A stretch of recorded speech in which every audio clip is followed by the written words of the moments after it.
Olá pessoal, sétimo ano. É, a internet hoje não tá lá grandes coisas, não tá afim de trabalhar. Não consegui dar aula pro sexto ano pelo Zoom também, né? E tive que fazer um vídeo para eles também. Mas de qualquer forma a gente vai batalhando e tentando vencer esse momento que nós estamos vivendo fora de sala de aula, né? E tem aí esses contratempos, né, que a gente vai passando, tecnologia, né? Tem dia que o computador resolve não trabalhar, tem dia que é a internet, enfim, né? Mas vamos aí batalhando. Na página 228, né, aves, que nós já falamos sobre isso aí, né? Nós começamos falando das aves, né?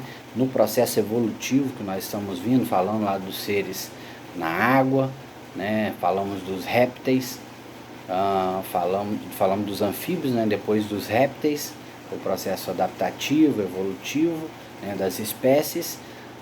Começamos aí a falar, né? das aves, né? Alguns questionamentos que o autor colocou aí, a partir da página 228, né? Falamos aí de alguns grupos, né?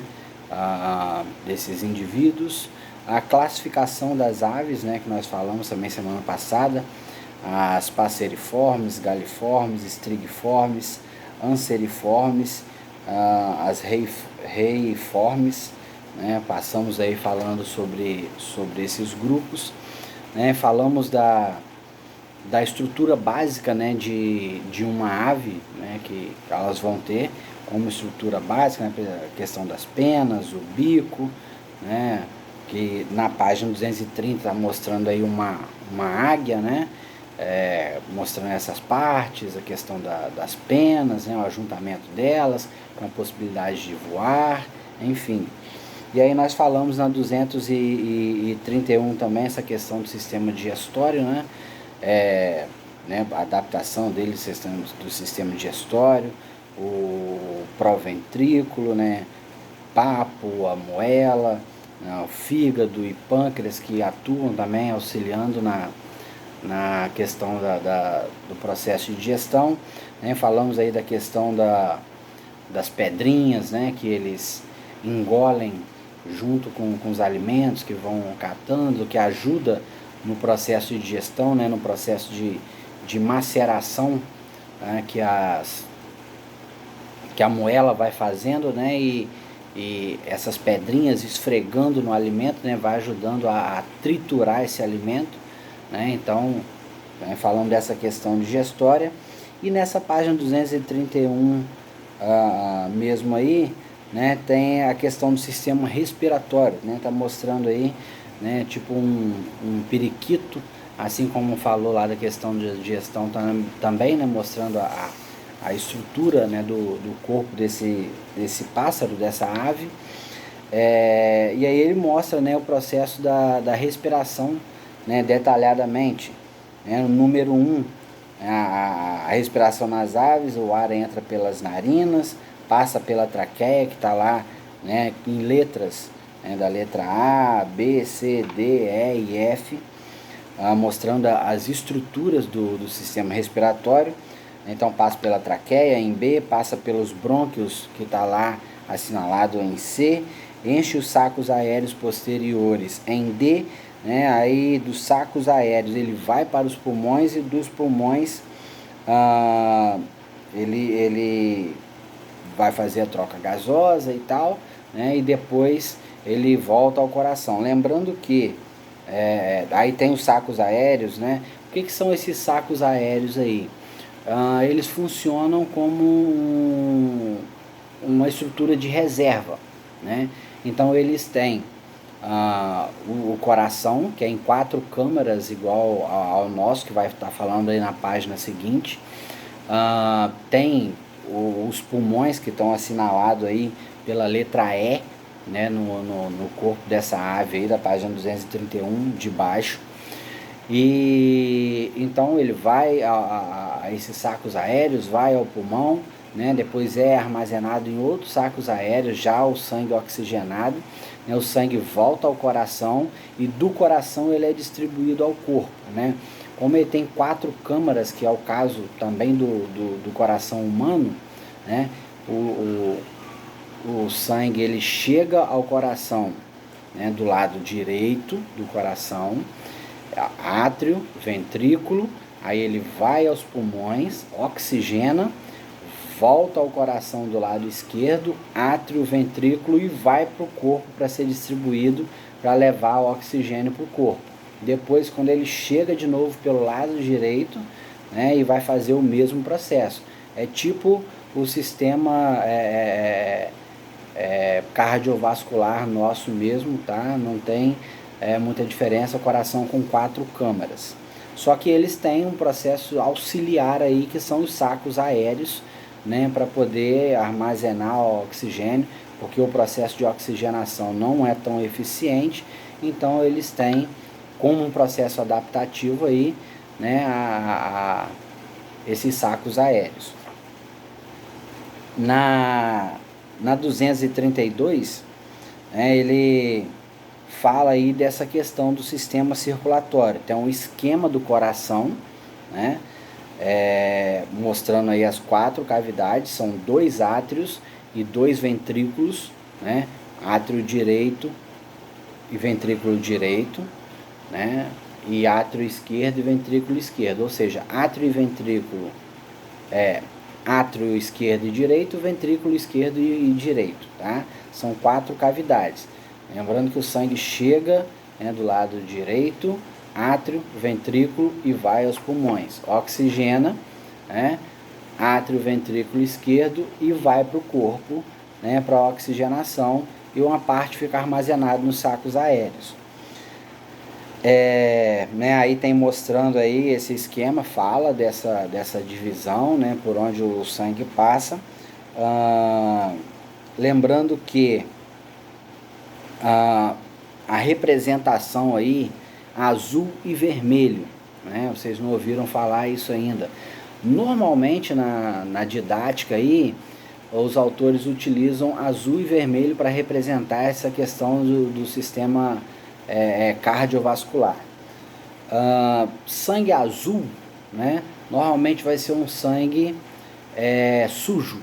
Sangue sujo por quê? O sangue ele vai ao corpo do indivíduo, entrega o gás oxigênio e pega gás carbônico, que é produzido na combustão das células, né? Quando o sangue chega nas células, ele leva o oxigênio gera combustão, né, da energia contida na célula, para liberar essa energia, e essa combustão, toda queima gera gás carbônico. Então ele pega o gás carbônico e traz para poder fazer troca gasosa lá nos pulmões. Então ele, quando ele vem ao coração, que ele chega do lado direito, está sinalizado aí de azul, que é o chamado sangue sujo.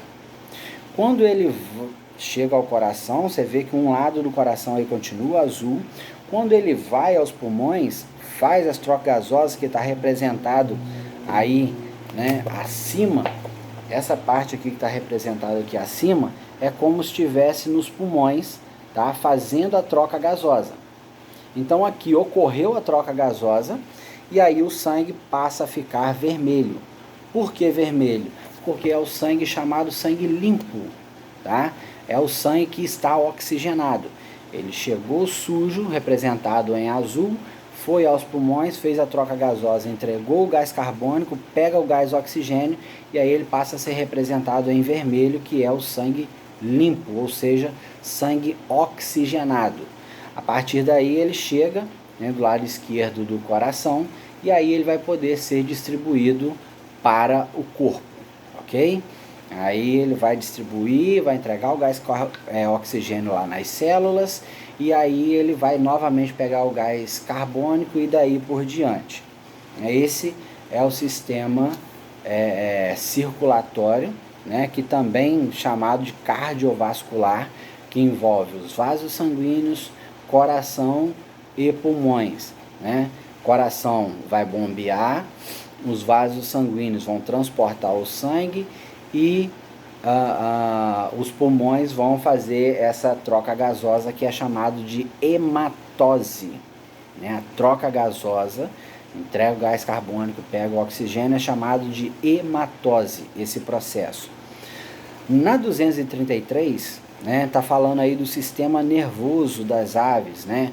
Partes do cérebro que controlam os olhos são bem desenvolvidas, ou seja, a parte do sistema nervoso que controla, né, os olhos das aves é bem desenvolvida, ou seja, nesse caso então eles vão ter uma visão aguçada, eles vão enxergar bem, né? No caso aí de algumas aves de rapina, por exemplo, né, as aves caçadoras, né, igual águia, a coruja, né, alguns indivíduos desse tipo, eles vão ter uma visão muito desenvolvida. A águia, por exemplo, enxerga longe, ela é um tipo de ave que voa muito alto, então lá de cima, em grandes altitudes, ela consegue ver a presa cá embaixo e desce num voo, né, de mergulho muito grande para poder pegar a presa cá embaixo.